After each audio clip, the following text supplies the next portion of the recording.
Isa. Ay na. Ano, pag di mo ibigay, halikan kita.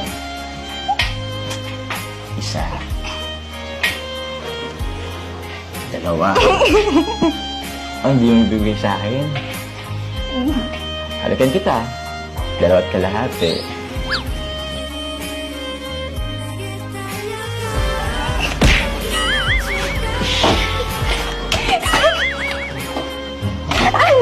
Ay, di naman binigay sa akin. Akin na nga po. Akin na nga. Anong gagawin mo dito? Babasahin na nga natin. Gumagawa ka ng liyan tapos di pala babasahin. Ano yun? Kala ko pa naman makisa na ako sa labis.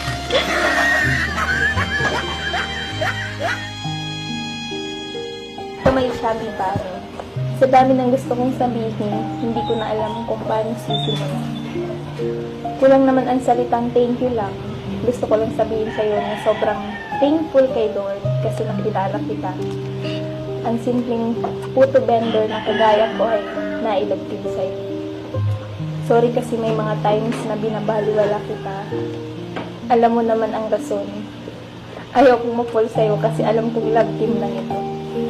Kahit na noong pinakilala ka pa nila sa akin, ni Kuya Rab ay totoong crush na kita. Sa totoo lang, hanggang ngayon hindi ko pa rin